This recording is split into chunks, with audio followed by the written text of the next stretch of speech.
Radiant team ban. But even extending back to the series yesterday, these were the same ban. Ehome.K evidently scared of a Beastmaster from Old Chicken. Or 011, sorry. There's so many team They're so, yeah. We're all getting old. A little bit, yeah. Not me. Warlock or Shaker, wombo combo, as I like to say. It's a very interesting opening, a lot different than the other regions. I mean, the heroes themselves definitely saw some play, but just, you know, Shaker for EU, an example, was like a second phase pick, or maybe even sometimes a last pick.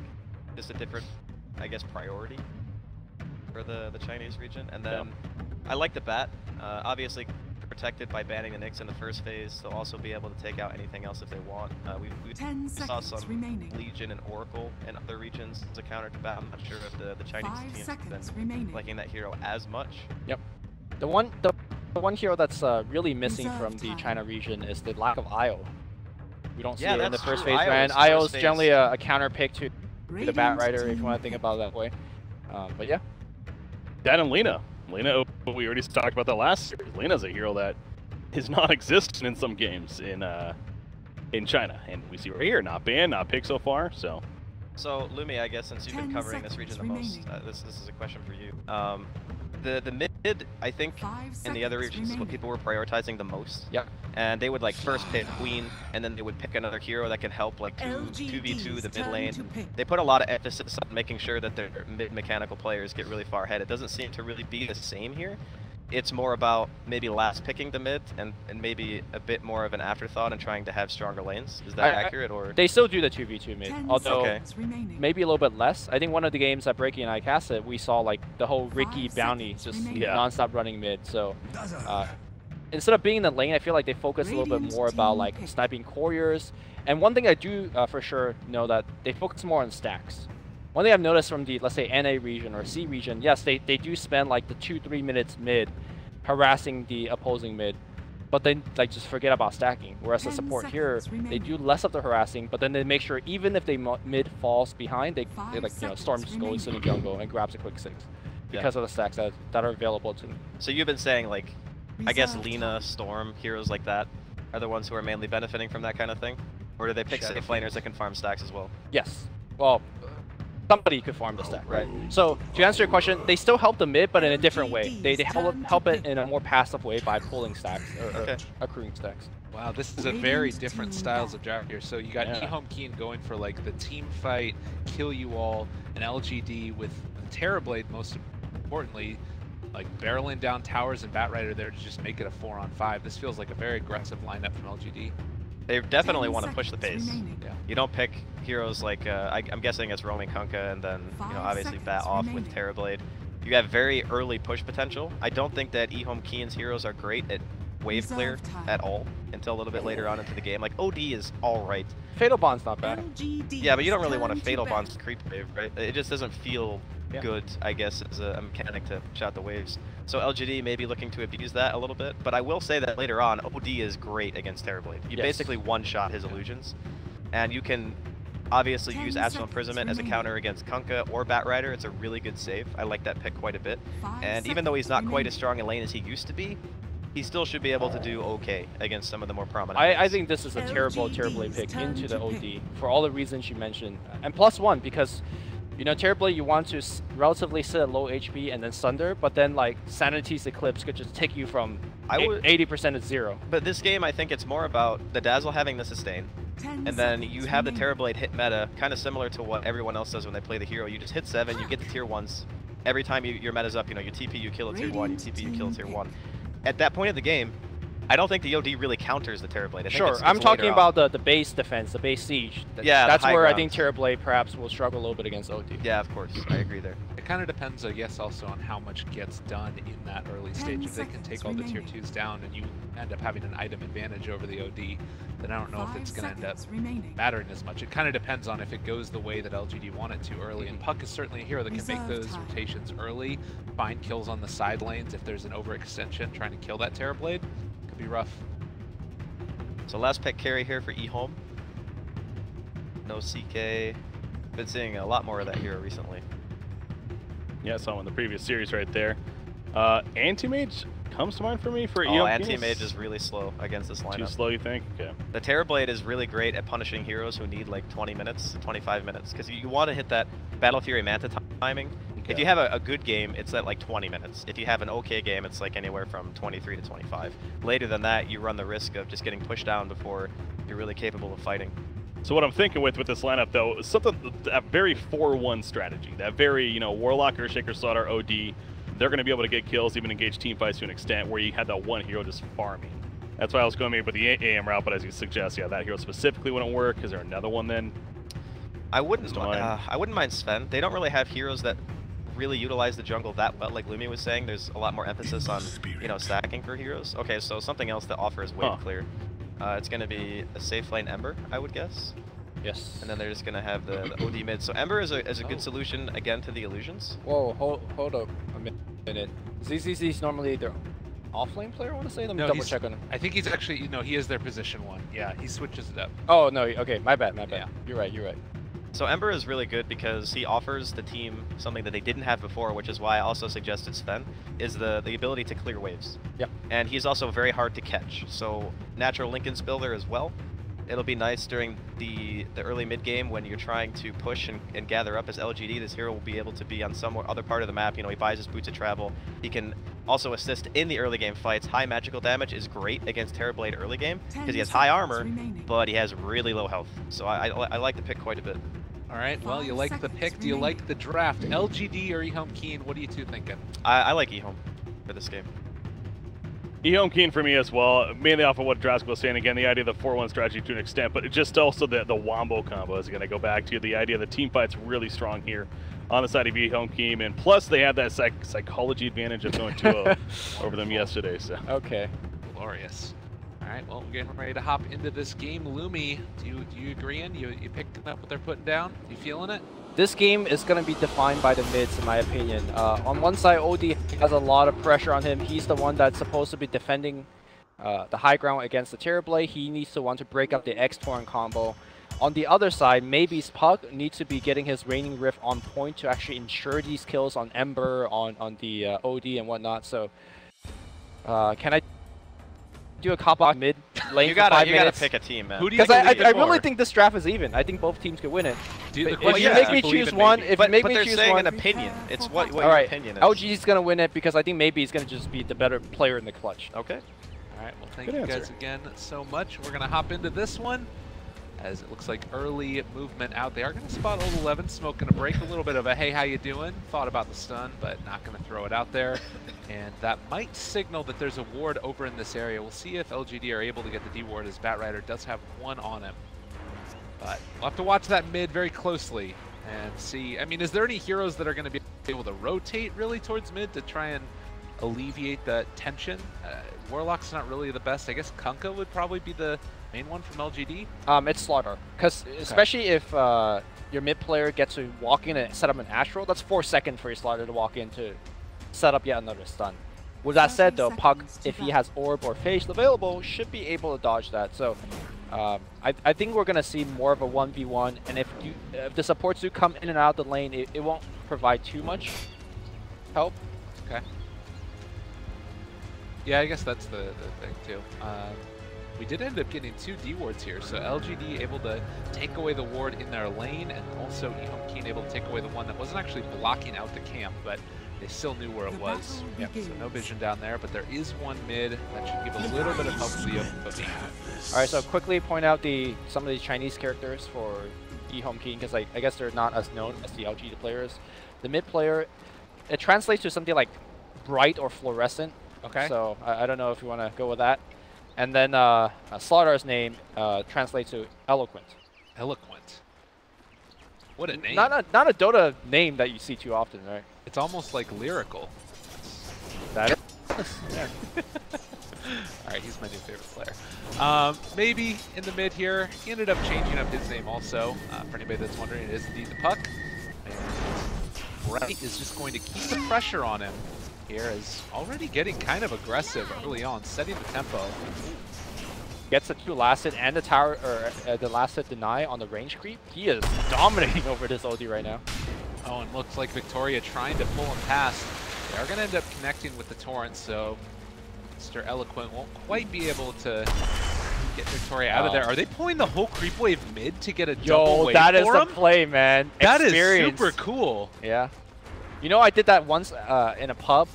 I sent my lone druid bear to another lane and just stole my carry's creep wave. He wasn't very happy, but obviously they know about it here. The bottom lane, the Bat Rider, will suffer a little bit in terms of experience, but I think Puck is one of the heroes that would not mind at all to get that quicker level 6. That's insane. Yeah. Old 11 is a a playmaking hero, and I guess he is sometimes known for getting a lot done with very little.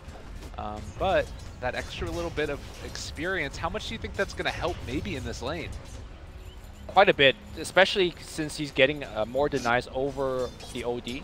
Now, I don't think these extra bit of experience will translate a solo kill later on, but it will mean a faster Blink Dagger or Veil of Discord. Old 11 going to be forced to use the Firefly now. Maybe waited a little bit long for it, but he'll still be fine in the end. It does have a salve to boot after the Shadow Word wears off. Yep. See already a little bit of that change. He's almost a full level ahead. Granted, that is with this big creep wave going under the tower. He should be coming back. One thing I like to see Kunkka player doing a little bit more is actually using your torrent to stack camps as you're stacking yet another camp. Especially in this particular scenario, if you're stacking for Bat Rider, you could really get the economic game going. It is a little bit tricky to get the timing off, especially if you're not used to it, but these are professionals. I believe it. Sure I'll be able to get it done. It is a little bit of a less characteristic of the hero. I believe there's some... Oh, is he doing another one? He's pulling another pass. Is it going mid or is it going bottom? I'm sure he's going mid. Like, Victoria just wants to keep maybe stacked up here in the mid lane, and wrong, he doesn't know what to do. The other thing that's nice about this is it's also... Well, it's also denying Wrong's ability to get the pull off. That's the other big thing that happens here. He could pull this camp, right? The bigger camp. Well, just deny. No, but it's a whole wave that isn't deniable because of that. All right, where are you going with that wave? He is doing the... He's trying Please to hide don't die here, Victoria. Please do not. Okay, he's fine. He's got the creep wave coming. Yeah, he's going to be good. Oh, are you sure that one creep is... It's getting in. Yeah. Well, here's the thing. He's pulling for himself. The Bat Rider is not getting here to experience. Yeah, Bat Rider instead is going to come and contest for these stacks, and 11 able to get it. So a very interesting use of the resources. I actually really like this a lot. It's even if it doesn't end up making the biggest, we're looking at that, ends up getting a solo kill, maybe that is terrible. Yeah. I didn't watch how that happened, but it looks like Puck just committed for a kill, and he did not have simple calculus and misjudged it by like 90 HP or so. Okay. Well, early on, it's a little bit of an advantage into the favor of LGD. Nothing super significant, but we'll have to see how well this Kunkka is able to make use of the early farm that he's gotten. Already level 3 is just right on even with old 11 on the Bat Rider. The problem with Victoria is that even though he's got this early start, he's got the early levels, there isn't a really good lane that he could gank into. Bottom is ungankable because they're not strong enough to fight there. I don't think they could gank the OD mid because of Astro. You know what they might try and do is bring maybe into the bottom lane when he gets 6 and try and find a kill with that. That's probably the best look that they could do. Although they could maybe catch the silent onto OD, which would make the difference.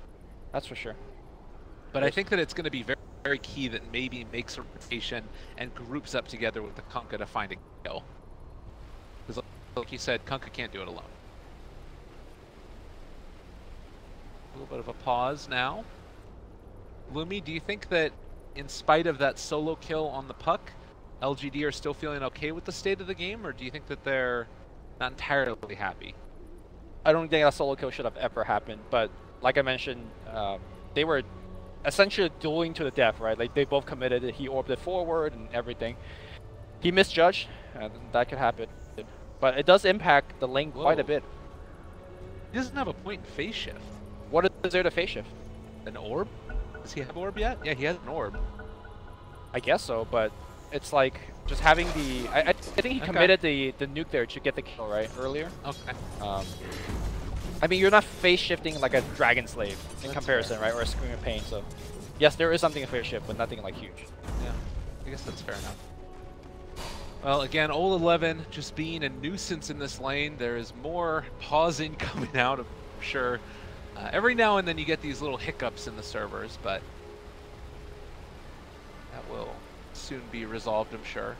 It's interesting to me that they talk in like not Chinese about lag and stuff. No, they said Ka earlier today. Yeah, or earlier just now. Chinese people do speak English. Thank you. Although I'm not personally a strong example of that. Other Chinese people speak English. Oh, Lumi, what a guy. Alright, level 4 on the Ember. Victoria is down here, ready to maybe make something happen, and maybe, speaking of which, does have that level 6, but no TP. So any rotation in here won't end up happening until that gets delivered. And I think they're waiting for the orb to come out, and as soon as he sees that, he's going to walk into Astro, and then the Slaughter would try to set up for a kill. And OD, I think he picked up the fact that there is no phase, so the kill is possible. But of course, this ward has spotted the rotation of the Slaughter on the bottom half of the map, so he was very aware that the skank attempt is coming. And they also dropped down this ward, which should signal that there is a ward in the area. See if LGD are able to get that D ward in a few. Regen rune up at the top. Maybe he's going to go check that one. He's very content with himself and maybe even think about taking a play up here on the top lane onto Dark. Yeah, that regen rune was actually very important. You can see that he doesn't have the bottle because he opted for boots and the magic wand. That's a lot of early game item commitment, but should pay for it very easily here. The coil commits. The break should get the kill. And unfortunately, they don't have Metamorphosis to transition into a quick tower push, but with the Bugatti here, they should be able to take it regardless. Yeah, it's a lot of damage regardless, and the illusions, the right clicks, it's all there. Bottom lane, battles ensuing. They're going to be able to TP away just barely there on the Ember Spirit. As the 3-person rotation came in, X had already been used. Yeah, you can see that despite 0-11 essentially lost 2 waves, he's actually very well leveled because Victoria has been helping him out by a couple of stacks in the jungle. And he's actually going to get level 6. And he's actually going to skip the drums that you normally see in the offlane Batrider straight into the blink. I think this kind of accelerated timing might surprise Ehome.K a little bit. I think the idea that they have here is the same type of thing as we saw before. As we got a little bit of Kale. Since Victoria is going to have level 6 at around that 10-minute mark with the Tome, I would imagine that they can actually find kills with the Blink, and that's the big difference maker, right? You usually see the drums because the rest of your team isn't able to follow up for a kill, but now having the coil as well as Boat by that 10-minute mark when he's going to finish off his Blink Dagger, it's going to be really effective. I think the other huge thing with this item difference is the fact that his team could take advantage of early game kills, right? You have a Terrorblade. Every time you get a kill, that's a tower early on. So I really like this decision of not going drums and going for the Blink because specifically that they have the Terrorblade. So I'm going to look towards them kind of comboing up in about a couple of minutes. And this is what we were sort of talking about during the draft. You have this heavy tempo coming in from LGD, and sort of the thing that Draskell was alluding to, that if we do end up getting a hell of an item advantage early on, is they're going to go here onto this Ember Spear, pull it back in. They're trying to TP in the Earthshaker, but he doesn't have 6 yet. It's going to throw out the Fissure. Not going to block in 0-11. Still a Battle of Ruin. Yao is there as well. They brought in the Terrorblade. Almost out of mana right now. The OD, he does not have his ulti either, so can't really do much outside of throwing out a couple of his Astrals. 11 is going to die. A big 2% Torrent, and now Ehome trying to get into their face, trying to bring him down. They've been able to catch now onto Bright. He's going to take a hell of a lot of damage. They end up bringing him back with the X, and that's the OD dead as well. A double kill for Ehome at this early stage, and as you alluded to, potentially a tower. Ember might not even be able to get out of here as well. They're actually bringing in Slaughter now. The quick jaunt away does mean that maybe is, at least for the moment, going to escape. Yeah, I think the respawn time is a little bit too short here for LGD to get anything out of that victory. Oh, that was...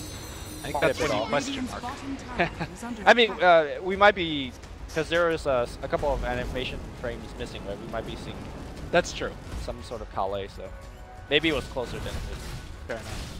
But, yeah, I expected the Terrorblade rotation to come a couple minutes later, because those kills weren't like they did get the kills, but it wasn't super clean. So unfortunately, they weren't able to get too much tower damage off of it. But still, that's kind of the idea of the early LGD aggression. Use your low cooldown spells to get kills, and then pop the Metamorphosis for towers. Puck building towards the looks like treads. Curious if he thinks about even just going into, like, I don't know. I guess you could go for an early Veil here if you wanted. I don't know if it makes the biggest difference in the world. Yeah, I think the early treads is very curious, because normally if you want stats, your double no talisman plus the Veil that it builds into just gives you pretty much all the stats you need. And if you want to go for an early game boost upgrade, most puck just skips it for the bottle or for the blink. So I find this very curious. Kunkka, level 4. It looks like, have they actually purchased the tome yet? That's level 5, so that makes me think that they actually gave it to him, which is a little bit curious, but Bad has blink. Slardar going to be controlled, going to be caught. They have a fissure. They're coming in with the Ember. They throw down the Echo. That's going to be Kunkka dropping down and dead. And 11 just going to have to bounce out of there before things end up turning even worse for him. Don't fight near the shrine, guys. Yeah. This is one of the rare cases where you pick up the blink before he even has access into lasso. So that looked a little bit awkward there. I thought 11 was going to take over the fight, but he's level 7. He doesn't even have lasso skilled yet. So they didn't actually have the tome yet there for Kunkka, and now he's holding on to it. I guess, is he bringing that out for somebody else? Is he going to give that to maybe? No, not like this. What? Don't Okay. Radiant's middle tower is under attack. I mean, there's one thing to make your mid player to feel good, but Kunkka needs 6. Maybe he's holding on to it and it's going to pop it right before a fight.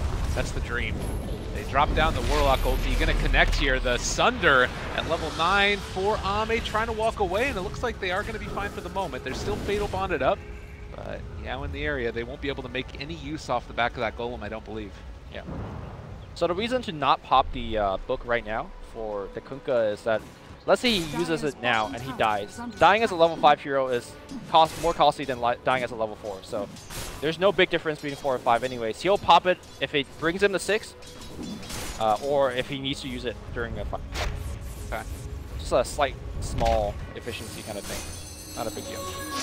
Min-maxing from Victoria.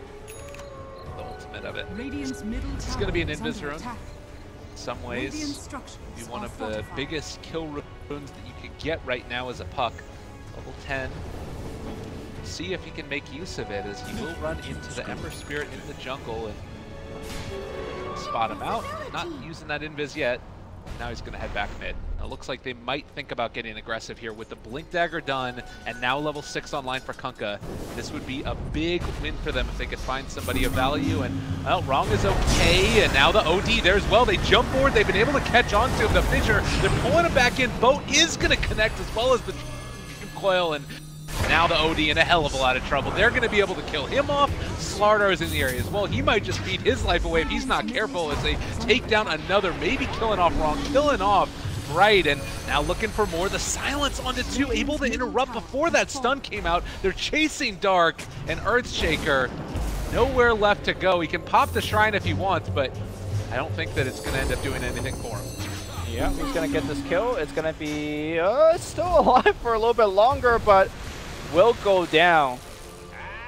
Well, as the end of the draft was asking, you guys were asking who do I think, you know, is going to win this game. I said it's going to be coming down to the mid player's performance. Right there, maybe, just did everything that he needed to do and then some more. That last Waning Rift preventing the Slardar from coming in to get that 3-man crush was key to actually get the other kill. Meanwhile, during all of that chaos, Terrorblade does what Terrorblade does best and just takes down the mid tower. So if you ask if LGD is happy with their current game plan, yes they are. This is what their lineup is designed to do, and they're doing it pretty much flawlessly.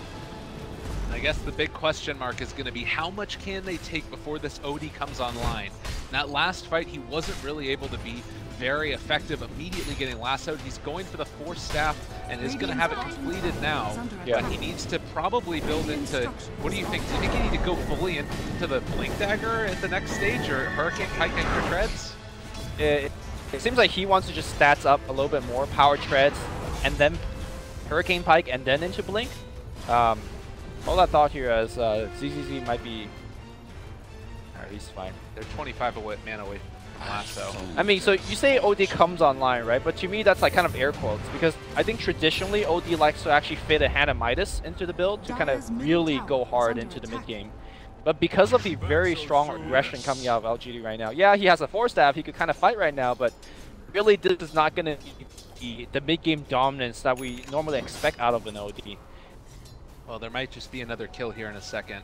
They end up using the X-Bottle trick. XTP and 11 jumping forward. The rest of the team is here. The jump forward, the crush on the 3. The block is going to come down as well. Yao manages to get that grave off on himself, and now Old 11 pull back in, maybe with the turnaround. He gets this off. Do they have the follow-up damage though? Old 11 barely staying alive through this one. Slardar is not with the rest of the team, but he's going to have another blink crush in a second. It looks like he's just going to have to call it off though. There's too much damage from all of these heroes. He doesn't get Old 11 trying to run away. They are going to be able to get out of there for the moment. The Fatal Bonds, not enough to tick down Old 11 as of yet. He can go for the XTP away if he wants to and just get healed all the way back up to full.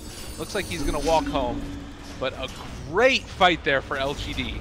Yeah, to me that is, they even missed the initiation combo on the Ember Spirit. Ember Spirit was able to dodge away from the, I believe the bolt, right? And then but Puck just down and got the kill. That was a very strong early showing of the Blink Dagger from Slardar. That surprised me how early he was able to get it. This is a 4-position Slardar being able to pick up a Blink Dagger for a 15-minute fight. That's crazy for him from Eloquent. Despite hitting a very good crush, his team just doesn't have what it takes to actually win that team fight. And the rest was history. LGD wins yet another big one. They were up 7K net worth lead in 16 minutes. That's crazy.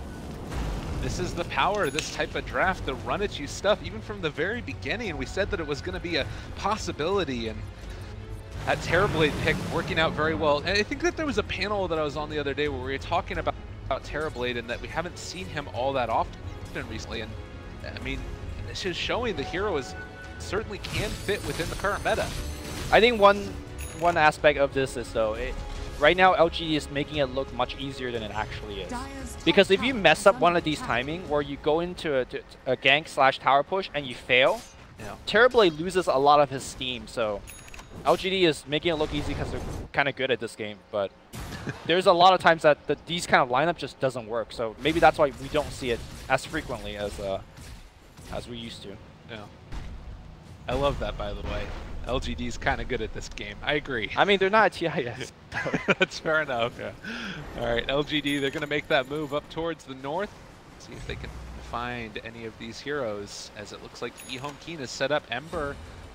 Old 11's really far away from his team right now, so. And they're wrapping around though, and this is going to be big. They have the Remnant worn off now, so he doesn't have anywhere left to go. They're going to find the Warlock at the start, still 15 seconds away from his ulti, and there's maybe. He breaks the TP away that was coming out from CCC, and he's going to be brought down in just a second. Oh man, that is rough. And now with Metamorphosis popped, another tower. Stop him? Yeah, another kill, another tower. That is Rin's game plan. Although he's not going to go for it. Where is he actually walking towards to? I'm not sure. All right. He does have Mantis Cell being delivered as well. See, this is the thing. This is what always freaks me out about LGD. They have these great timing pushes, and then for some reason they don't decide to go fully forward for it. Warlock ult's back on. Maybe that's why they feel like, okay, look, we want to fight, but let's pump our brakes a little bit. We are somewhat further away from the tier 2. Blink Dagger reveal. There it is, mid lane. They found maybe. They're taking him down, but no, he gets the phase shift off. They're able to turn it back around. How does that happen?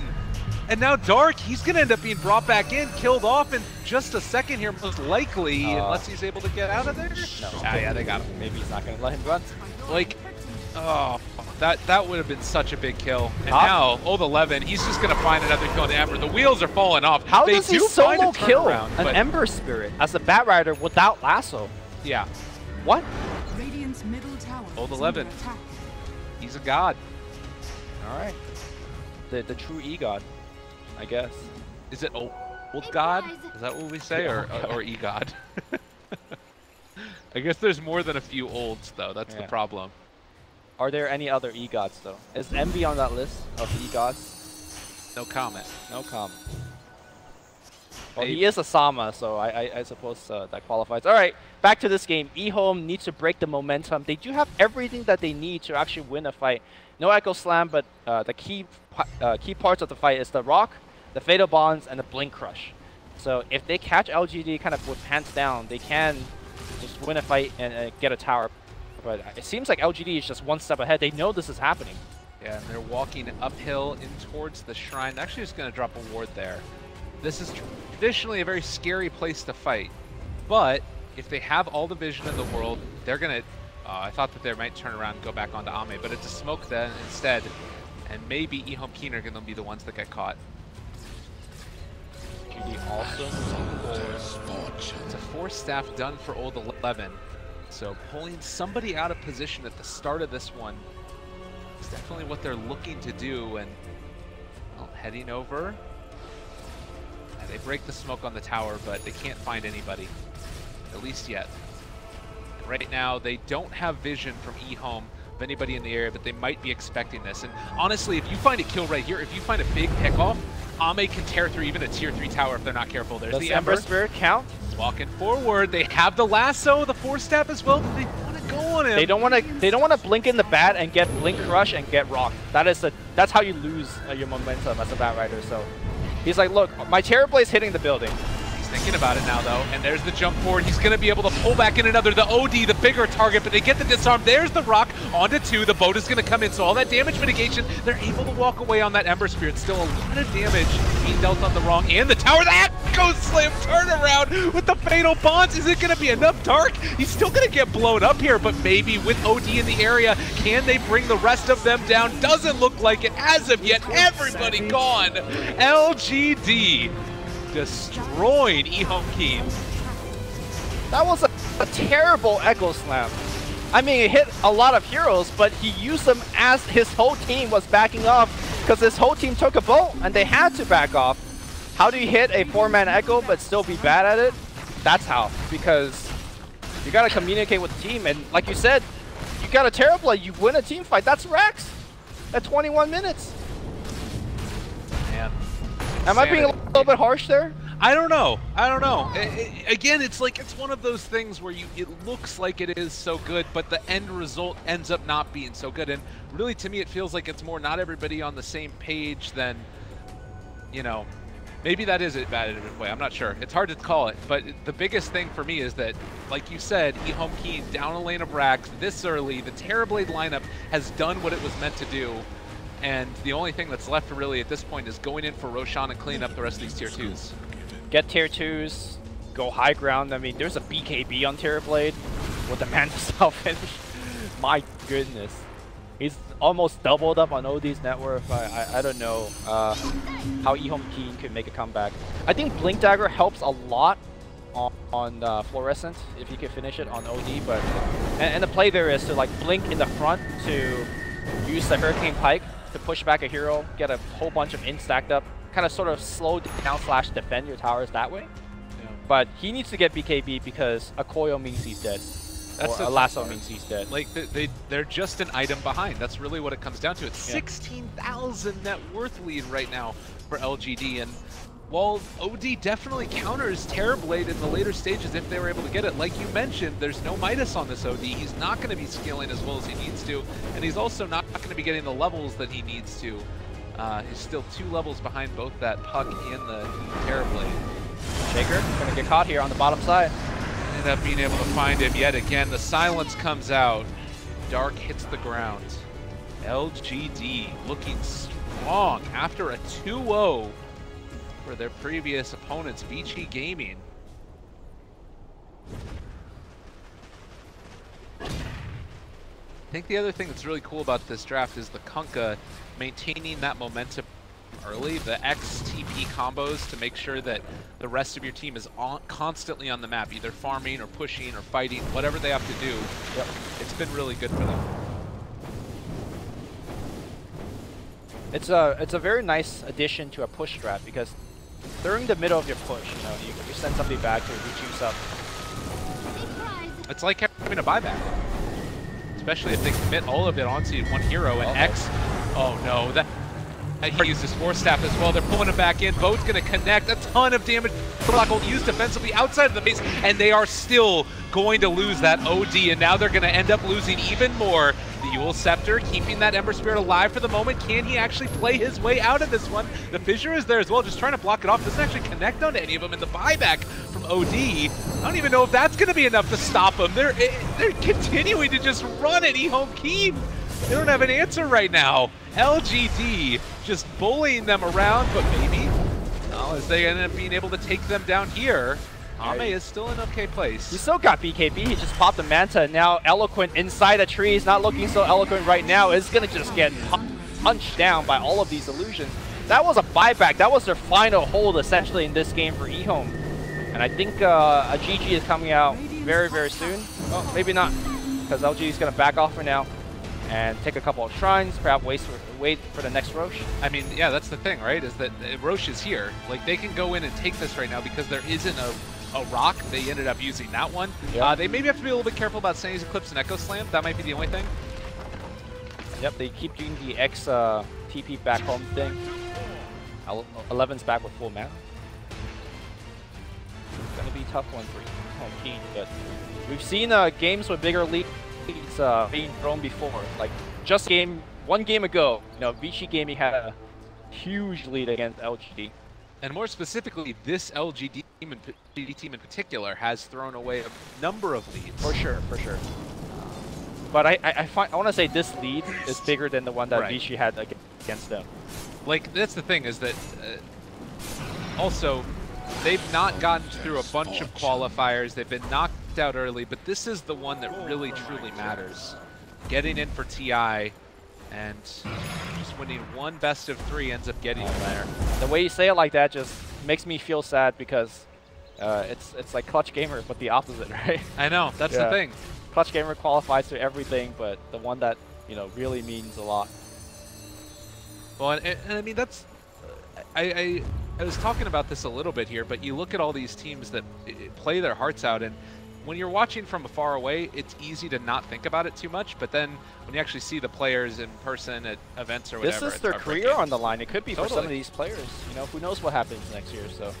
All right, LGD looking to try and secure themselves that's a spot. Good coil. For the first one, jumps forward, they catch, they pull him back in, breaking the coil. The stun is there, OD is dead. Soon to be wrong, they throw out an Echo Slam for all it's worth, but it's not enough. The boat, the damage mitigation, they're gonna take down Wrong as well. They don't have an answer. He's just standing there accepting his fate. And with the Ember soon to fall down as well, the silence, the right clicks, the Yules. Good game is called, and LGD one away from Seattle.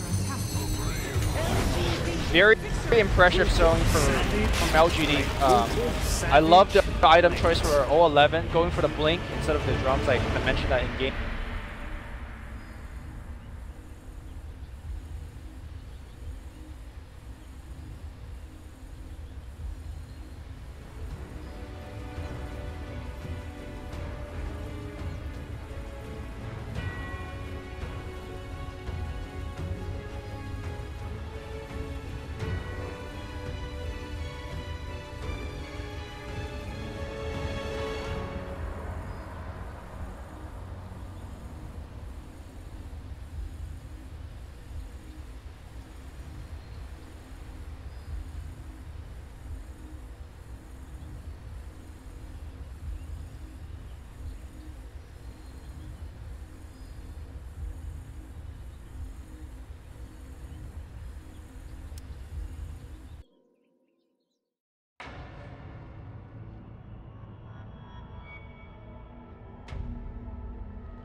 with heroes like Puck and Queen of Pain, a lot of their harass and lane dominance comes from right clicks, not just spells.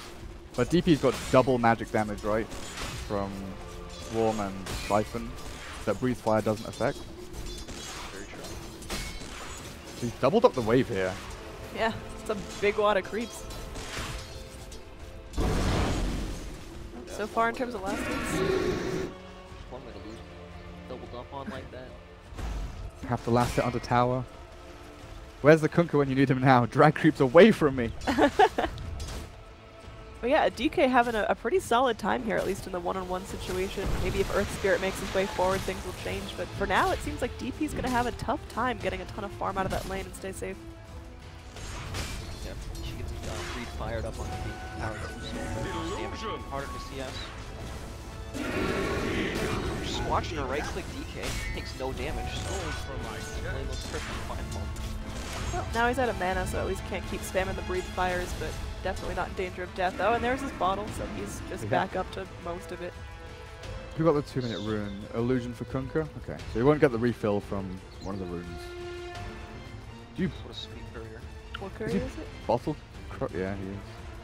Going cinematic. Red drag. It's so cute! Look at it! Unusual Yonyx's Raid. Oh, it's the IG courier. Damn, alright. I want that for my birthday. Ehome.K with a casual IG courier. Fair enough. Whatever. So, down the bottom lane, there's going to be a torrent connecting onto the full Warlord. They're going to bring the Kunkka forward, and the Puck actually doing a fair amount of damage. John's in front of him, but will get blinded by the axes, and the first hit bash makes a ton of space. Warlock just there to go with the Shadow Word and heal the Troll right back up, so just blowing some spells down bottom, but not a whole lot of blood. It's still Puck contesting this lane, getting a bunch of CS, while Troll is being, harassed and kind of kept at bay. And then you look at the counterpart, right? 11's struggling in this lane to get any kind of last hits. He needs some stacks in the jungle, but only a small one built for him by Victoria's Earth Spirit. And this Earth Spirit, who we thought would make a lot happen in the early game, pressure lanes, push into mid, maybe play aggressively top, hasn't found the openings that he'd like to have. Yeah, it's pretty difficult to get anything done really early.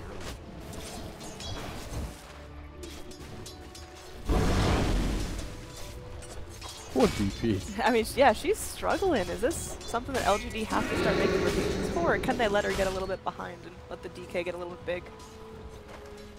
They definitely don't want DP playing from behind, but it's not that bad. It is a CS discrepancy that looks quite odd, especially with the Dragon Knight, but in the grand scheme probably won't make that big of a difference. Like, she is low and everything, but it's pretty difficult for Kunkka to rotate in without any real levels into X. Same thing with Witch Doctor for now, since Batrider's going to keep popping the lane. Oh, nice bottle on the Invis rune for the Dragon Knight here. That potentially could set up a kill, as we are going to have a rotation coming in from the Kunkka. Looks like it's called out by the Troll pinging, drawing the line that Kunkka's moved away from the bot lane. The DP will be able to play safely and has an observable there to watch for the rotation as well if Kunkka comes and hides in the trees somewhere. Overall, Ehome's lane's going much better than LGD's top lane. Weaver is pretty much a hero that Bat can't touch at all. And he also has the support from the Witch Doctor there to kind of help limit how much CS 11 can get in this lane. I mean, up top, they're just going on. Just not really bad at all. Is that going to be enough to take him down? He's going to be able to eat off the bug. More tick of the Maledict. He's okay. Yeah, he's fine. Tango saves him. So you don't want DP playing from behind, but I feel the same can be said for Troll and to some extent Batrider. Troll feels, oh god, DP's caught. Yeah, Earth Spirit is around. Is the kick going to be enough to get Soul Siphon off? In fact, they might be able to at least get Death Prophet a little bit of health back. Yep, that double-channeled Soul Siphon is exactly what she needs. I mean, I may have understated the mid difference. DP's getting dumpstered. Yeah, and now with the Torrent, it looks like she may go down. Yeah, that's going to be the first blood. Earth Spirits roll in just a little bit too late to save her life. And that's the first Dragon form as well. They can turn this into a sizable push. Definitely siege creep there as well. Perfect timing for that rotation to come in. And I mean, Ehome just winning out on all these lanes. Even Puck has nothing to figure in this bottom lane. Even jaunts aggressively to look for Yao. Yeah, ain't scared of no Warlock. And now, well, Warlord going for the sandwich, but they got the orb out, so I don't think Puck is in much danger. Just taking some whippings from that. Neutral creep. Which one is that? The drinky one? Oh, Every time I see that one, I think Kobold of Foreman. It's great, dude. It's the best. That's my favorite one, by far. No, Frost Ogre. Have you seen his animation when he casts? I don't care. He's like, yeah, and just falls downstairs. Dude, the Kobold has some swagger. He's got swag. I'm not doubting that, but the Ice Troll is just so much better. The Ice Troll is like, you know, you see the adverts and movies where someone's walking or strolling through a field of like daisies. Honestly, they're going to have some kick away. The Haste Rune now picked up by Victoria, but as Dragonite rotates in, they can't turn that into any sort of kills or body blocks or anything, so... I mean, we talked about it being a bloody game, but I ain't seen a whole lot of blood just yet. Nope. Tons of creeps being slain. The Creep Slayers, DK, no surprise on the top of the chart. Troll Warlord is getting a pretty free lane down bottom, although Puck is rotating in, trying to make his life a little bit more miserable. DP's getting slapped. Yeah. We live in a world where DK can actually lane against these heroes that used to be giant dominators. Even like Queen of Pain, Puck, you know, DK can lane. He's had so many like little buffs, right? You know, Dragon Blood gets buffed, he gets Breathe Fire buffed, PMS is now the standard thing for mid laners, or Stout Shield's Quelling Blade is standard for mid laners. He's got good attack animations. Oh, down the bottom lane, Ame potentially in some trouble there, hurt by the Warlock, or healed by the Warlock. Is it going to be enough? They need one more. And he pops from the Maledict. Now, meanwhile, they get the X back onto this Warlock, and they're not letting him go. They commit the Dream Coil, but it is going to be a very successful rotation. 2 heroes down, and that off-lane Puck's scoring up some neat XP at gold. And mid, they went on DK, who just TP'd out after Earth Spirit cast his spells. After the Fortify ends, though, they will be able to get a ton out of this push. The Exorcism's still going. Dire's middle tower is under attack. One gank before a fight. That's insane. And, oh man, if she's not careful, she's going to get torrented. Do they have the follow-up? They're going to be going in for the axe. They do have that Dragon Tail. Just waiting to see if there is going to be the silence. Kick comes through. They buy some time for themselves. The Coconut locks them both in place. There's the Dragon Tail they need. Now, don't take mana for the Maledict, but yeah, there they go. They get it just in time, and that's going to be another kill on the Death Prophet. LGD not getting the lane start they desperately need this game. Victoria potentially going to die here. Can they keep fishing for anything? The orb slides on through. 1 hit, 2 hit. Kunkka's dancing after him before he goes for the kill. That is style points right there. And they don't gain anything elsewhere. Batrider's healing in Fountain. Troll nowhere to be seen on lane. Yao is trying to get experience there. Troll, in fact, farming jungle. Things are looking pretty bad for LGD. Yeah, 0-5, a 3K net worth disparity at only 8 minutes in. On a scale of like just GG out right now to salvageable, how bad are we? Oh, it's super salvageable. Bad, but it's definitely salvageable with team fight, right? I mean, Batrider's nearly on Blink, right? As soon as Bat has Blink, they can go and make a pick and start swinging the game. But I think it pivots very heavily on that one Batrider initiation. That Batrider initiation long? Yeah. Looking at a real tough game.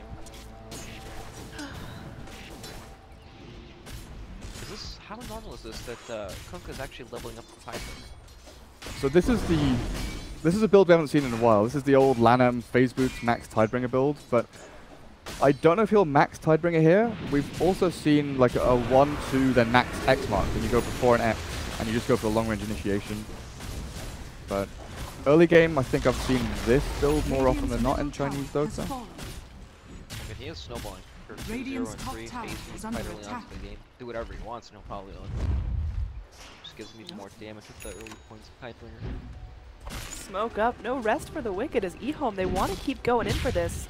Are they going to wrap towards the Troll? It looks like that will be the case. The smoke pops near the bounty rune. They're able to get out the X. They've got that Dragon Tail waiting for him. Horn comes in, just clips him. The Maledict rolling as well. It's looking like Troll is just sitting there counting his last seconds. One more tick at the Maledict will do him in, and that's another kill for Wrong. Yao, TP out. Sir, please leave. run please away. preserve your life. It's going to TP towards the mid lane. It looks like they might actually want to mount a defense for this. Oh, he gets given the tome, so he gets 6. Okay. They're actually coming back to smoke up. They have 6 on Very Warlock, unexpected. TP on Troll. Bat, what's he got? He must have Blink by now. Yep, Blink. Yep. So. Okay, so this could be a huge game-turning fight for LGD. It looks like they are going to go in. They grab the Weaver, but they got to keep him locked down. Death Prophet goes in for the Exorcism, and they are able to burst down the bug. They got to sit back and patiently wait out that Dream Coil as Puck is going to be jaunting back to safety. So 1 hero down. Can LGD find more off of this? Looks like the Exorcism's still going to be rolling around, so maybe trying to push into a tier 1. The Shrine is available for Ehome, and it looks like they're just going to be... The stupid catapult killed the tower. Yeah. Go CG, alright. Oh boy. I mean, LGD feel like they probably want to get a lot more out of that. They did get a kill, but their tower still dies, right? And now 2 kills gets been expended in the game. So they take these towers. There's 4 heroes here. I'm wondering what to do next. Wait, do we push? Do we farm jungle? We can't go and ward anywhere. We've used a smoke. Yeah, DP is just fresh out of mana. Not even a silence left for her. Without being able to jump, I don't see how they can push this thing at all. Huck is going to have blink super soon as well. Disengage. I mean, LGD, they didn't commit the golems for that. They still have that if they want it. Under attack. But good use of the first lasso, and Exorcism was a flashy touch. Alright. Brax, what are your thoughts on Troll? Not good. Same. Quite bad.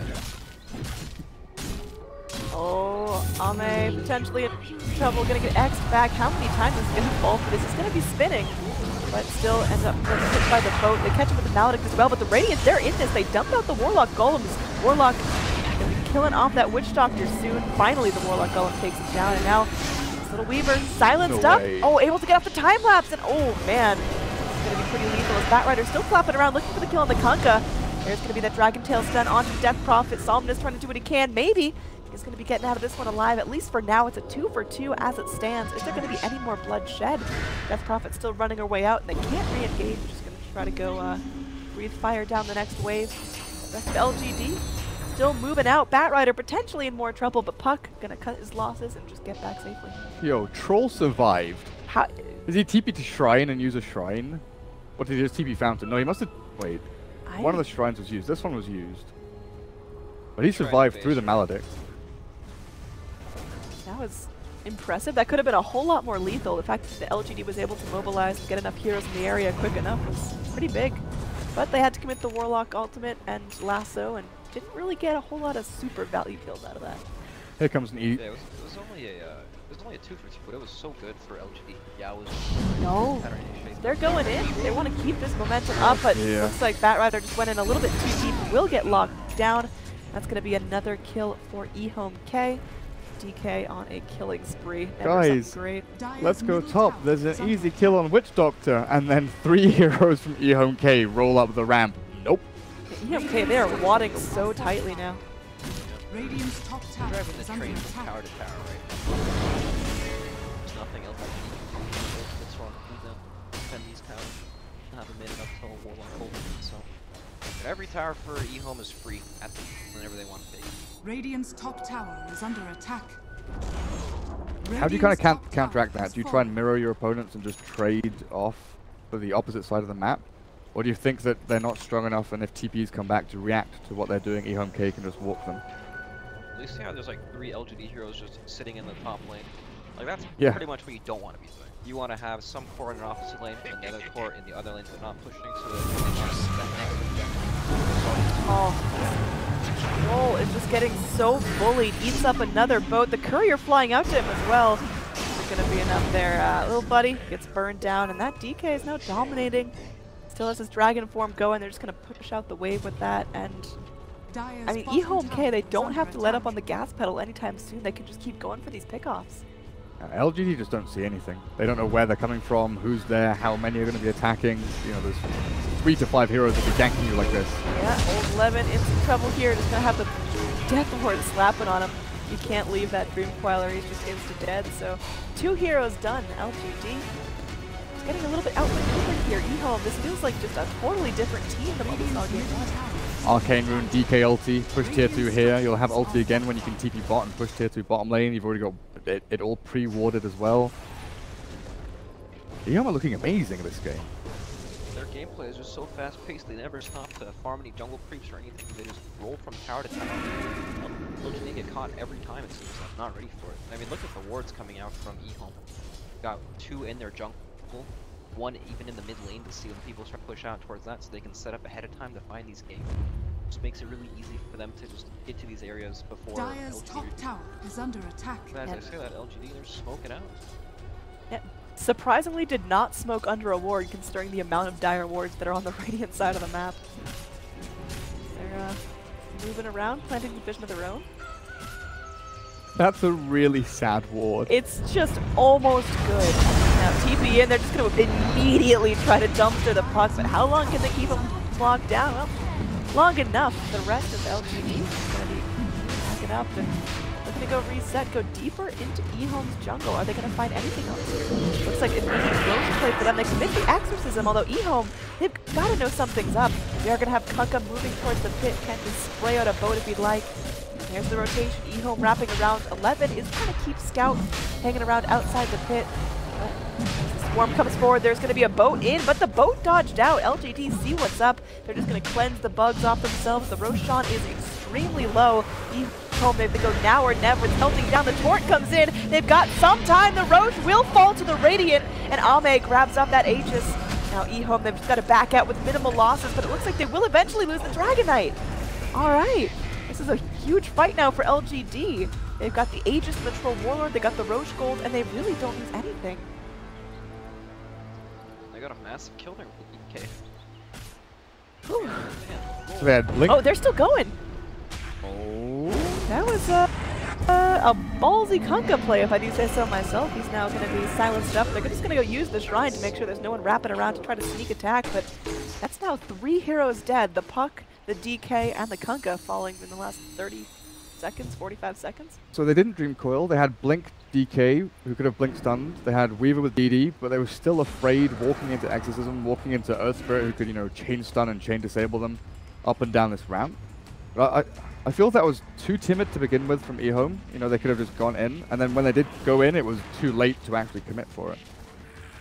Felt like there were so many conflicting ideas there. You know, DK saying, hey, I can blink stun. Weaver's like, oh, I've got DD, and he's trying to get into the fight, but he knows he can't because there are sentries, which there was, that he can't be able to, wouldn't be able to follow up on the right target. And it just felt like it wasn't a fight they should have even looked to take, but they feel so pressured to do, you know, because they're winning the game. Roshan should be ours. We're doing it in our face and have great AoE heroes, but it's just so difficult to walk into a team's vision like that. Boom, you're charging into a silence, Warlock ultimate, which you didn't even have to use, just because after the stun duration was over, the fight was pretty much over. They're already winning it. Dire's top tower. I mean, DK obviously still top of the net worth chart, still doing fantastically, but Death Prophet and Troll Warlord are really creeping their way up. They're doing pretty nicely. Troll now with that completed Yasha as well. That's Death Prophet going. You'll going into Solar Crest, looks like. I mean, Troll has done nothing but hit creeps this game, right? He has spent the majority of the past 90 minutes farming jungle after the laning phase went poorly. And being dead. Oh yeah, he's been farming creeps and sitting in Fountain, respawning. Yeah, this is some nice pressure from Ehome, taking some time on the map just to go and clear out lanes. They get the tier 2 bottom, and the creeps are doing a number to tier 2 mid. So LGD focusing their resources up top, and well, they're actually going to smoke out. Ehome, I think they're fine for this. They have 2 cores ready and waiting up on this shrine. Smoking with a Puck Kunkka, the 2-team fight, catch and kill heroes. Killing the Troll here would be neat. If they can burn the Aegis and get him down, Ehome would be pretty miserable, but his spidey senses are tingling. He's trying to get back. They spent the recoil, but he's just going to spin, go in deep here, getting off the blinds. He's melting down. The Aegis is pop, but now Death Prophet makes their way forward as well. Silence clips onto the Puck. The Boulder not going to find any targets. They know the Weaver's around, but they don't have detection. So that'll be the end of the engage for now. Big play from Ehome there. All of a sudden, Aegis is gone. After tossing a Puck Coil and a Lonely Witch Doctor up in the top lane. I mean, they can't be too upset about that at all.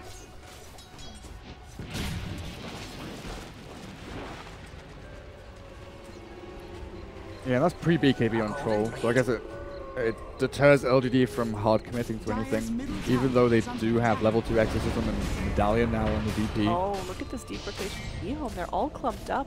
LGD, they're very, very close. Can they find someone here? They are going to be able to go for the X onto Victoria and drag back the Torrent. And do LGD want to fight this? It looks like they're wadding up. They bring that Glimmer-caved Warlock in pretty deep. A nice silence onto the Witch Doctor. This is a big kill if they can find it. And they will hold him in place with that Warlock Golem. So big kill now. They don't have that cast bouncing around. They don't have the Death Ward.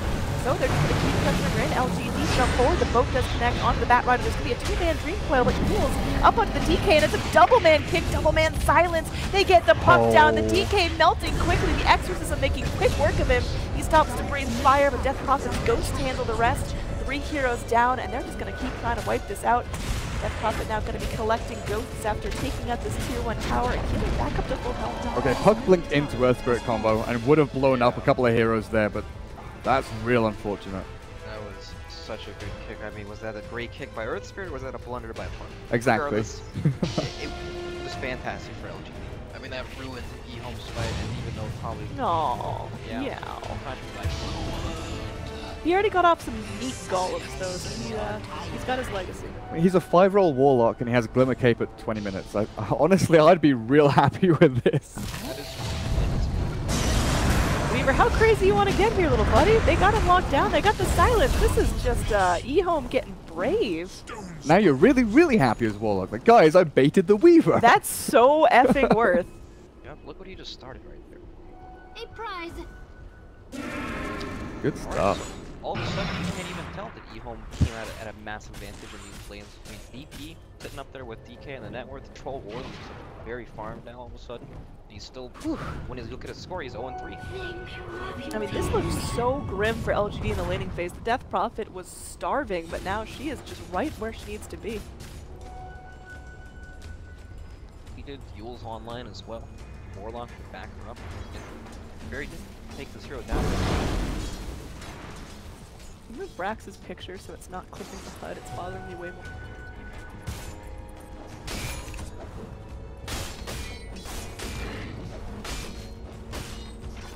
Perfect. I'm sorry, man. It's gotta be organized. Oh, sorry. Some big baby rage. Yeah, scooch over, Brax.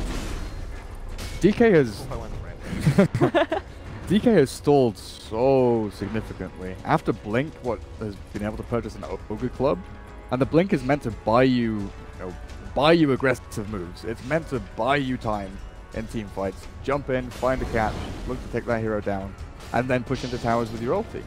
But there hasn't been a single fight like that in the past 6-7 minutes. Weaver going for the same maneuver, just trying to score the kill on the Bat Rider, but this time he's just going to TP out, not going to go for anything crazy like a little lasso, and Fatal Bonds in the urn still doing a number on this puck. He's got the phase shift if things get tough. These boots saving lives. Outran the boulder stun, mid dodge. Dire's bottom tower is under attack. Is that pinged out by Bat Rider? Yeah. Because the wave pushed into tier 1, no one cleared the catapult. Like, you're not going to leave a catapult to die unless you're doing something weird, like, farming behind if you're safe or playing aggressively with a smoke. The line they draw is hella accurate, so they're going to rotate up and try to catch LGD off guard, but how well can LGD react in the situation? How well is their positioning right now? And they need to find Warlock. Home actually want to take this fight around. Warlock's just going to counter issue. Now pops out a sentry, and they're going to go in. They will find the Earth Spirit first, and they pop out a nice AoE silence, catching up the DK, and there's going to be a boat sliding through, immediately finishes off the Earth Spirit, and there we go. The Warlock Golems, they're in. Time-lapse being used by the Weaver now. It's going to be DK trying to fly to freedom. The Siphon doing a number on him, and that's going to be a melted down Dragon Knight. LGD, now they're doing okay so far. They do use the Warlock in the trees, but they've still got Ghost flying around. There's Ehome finally getting some much-needed revenge. They catch the Weaver as well. Can they keep him silenced up long enough? They can. That's everyone but the Puck dead. The Puck now left solo to defend this lane. The tower going to be burned up with these ghosts sliding around. Oh, Exorcism's over, but they still got the right control. Dire's top tower. And this game feels like you got out of control so quickly, didn't it? All of a sudden, Ehome were destroying the map. Then they got one pick off on LGD, and LGD forced to rotate the team fight, go for Ehome, and then all of a sudden, it feels like they're losing the game entirely. And LGD are like LGD are reading all of these smokes, all of these movements as well. After 15 minutes, they just have Ehome's number in what they want to do and what they want to achieve. Is this like a symptom of picking DK? You know what DK needs and wants to do, and the fact that you're shutting him down and slowing his farm, slowing his pressure onto towers is just crushing the hopes of Ehome. Yes, both of these teams are playing so systematically. They're just trying to go from tower to tower, take team fights. There's no real elements of split push or any sort of non-5-man going on in these games at all, it feels like. And I mean, when that happens, you're kind of just going at it, and whoever has the better team fight initiation is going to win out every time. And LGD's scaling is also so good. Power invisibility. Yeah, I was going to ask, how much do the BKBs kind of swing the fight back and forth? Because Weaver and DK are both buying theirs, and they honestly aren't far away, like 1,000 gold on the Weaver and maybe 500 on the DK until the BKBs are up for them. Do the Dire BKBs mean as much as the Trolls one? Batrider still has a BKB piercing to disable, and I don't feel like he can man fight Troll or Death Prophet with their ultimate one, even BKB at all. So I feel like he can only do one.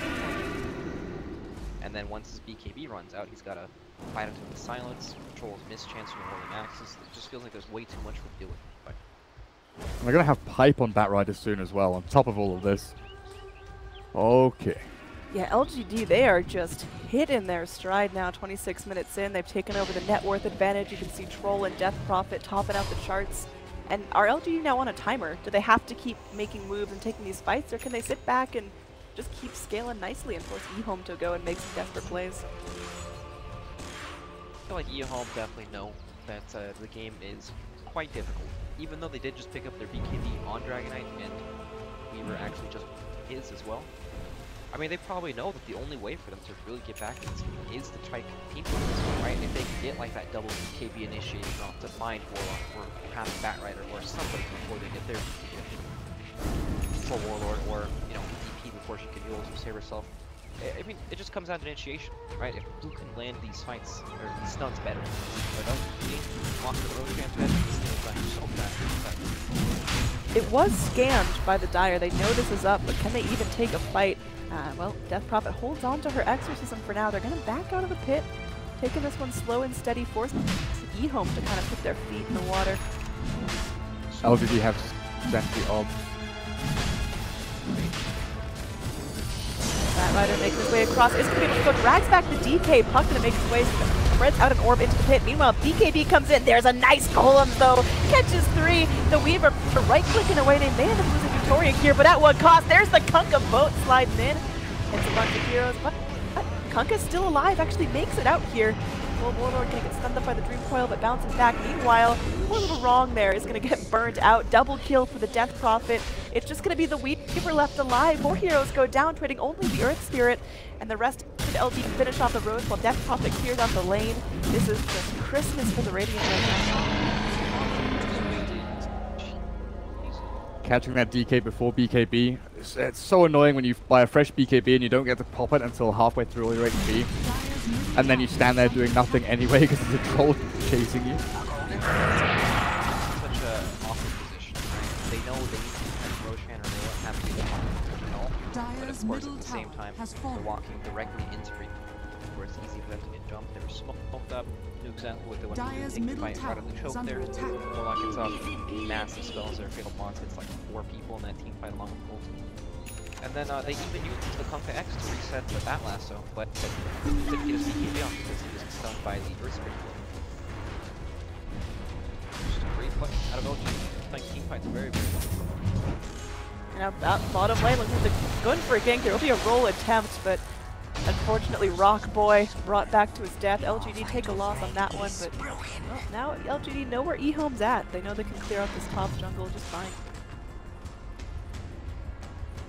Yeah, before that Roshan fight, you know, we wanted Ehome to use the BKBs, go and smoke, play aggressively somewhere, utilize this Observer Ward in behind the Radiant Ancients on the top half of the map. But they just couldn't. Roshan respawns. It's like, well, we have to fight around the Roche pit then, I guess. They had no time to remaneuver or change their plans. Weaver playing a dangerous game. How's Weaver doing item-wise? He definitely needs more at this point in the game. He has his basic items. His farm is good, but they're just having to play with them. I mean, he's doing right now. It feels like he needs to get these lanes out, split push a bit, just try to get. Oh, Witch Doctor just chilling near the Roche pit. We'll be punished from this as Troll Warlord is going to find a nice yummy snack for himself. That is a very dead Witch Doctor. I'm not quite sure what he was doing there. He secured an Arcane Rune for his Kunkka. Got him. Very important. They actually forced the cheese out from deep down bottom lane too. Fucking even did some business. trying to give the business right back. The silence comes in. They got him siphoned off, and it's not looking likely this puck survives unless he comes off silence right now. One more hit. One more hit. Is he going to be able to blink away? Oh, he makes it into the trees there, throwing out the orb back behind himself, and John's back through. They just need the Bat Rider to clip him once, and they will find the kill. Very well done. Well done indeed, and this should be the free line push. No puck. Probably Ehome's biggest team fighter at this point of the game. Radiant's top tower. Atos into silence. It's so brutal. Top lane, there is going to be some support push applied by the DKs. Not gonna pop Dragon Form.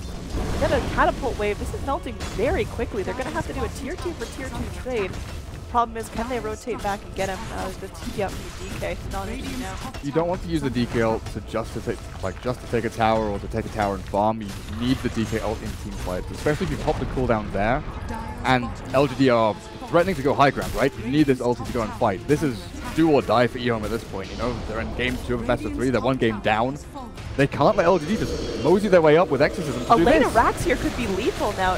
There's just going to be some initiation, but the Bat Rider moves forward. They fish their wish. They get the DK. He's able to go BKB, but Gold Warlord showing off the BKB of his own. There is going to be a boat splashing through, but connects on no one from LGD. Now Dream Coil onto 2 as the puck respawns, but there's going to be the Warlock Golems onto 3, punching up that Witch Doctor like there's no tomorrow. BKB still going from the Weaver as 11's going to be slapping around, and oh, there we go. Wrong. Going to be picked off in the back of the fight from that Warlock Golem, and they get the stun on the Weaver as well. They follow up with the silence. He's going to try to scooch himself back to base, but if they can get this kill, that's huge. That's a triple kill. Buyback immediately from the Weaver, but it's 2. Now 3 versus 5. These racks are going to be pummeled at only 30 minutes in. And there's just not a whole lot of debuff for Ehome right now. This is so costly as well. They will Dragon Tail onto this DK, but oh, the DK cannot afford to go down right now. He's getting drained, and he doesn't have a choice. He's dead without buyback. It's 2 versus 5. Oh no, Ehome's life at TI7 potentially slipping away with these last couple of team fights as Weaver is silenced up and killed off. This is bad.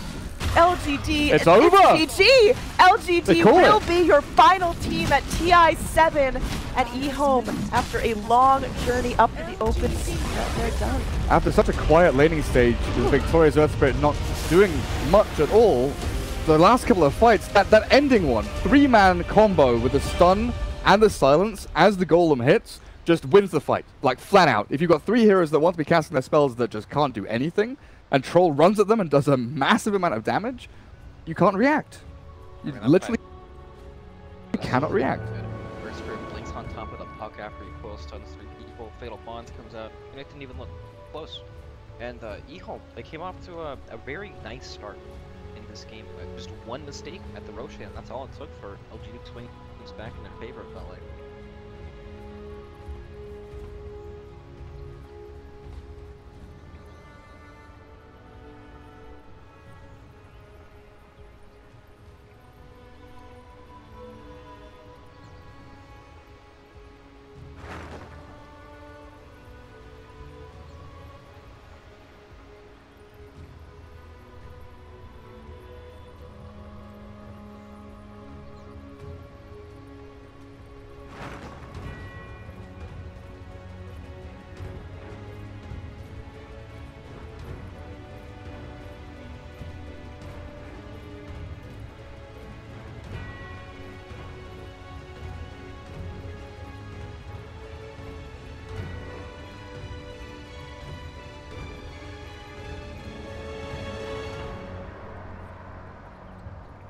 I can't imagine for you guys. I mean, game after game when I was here yesterday, there was no official Valve games for like 8 hours or something, so they're just casting random games.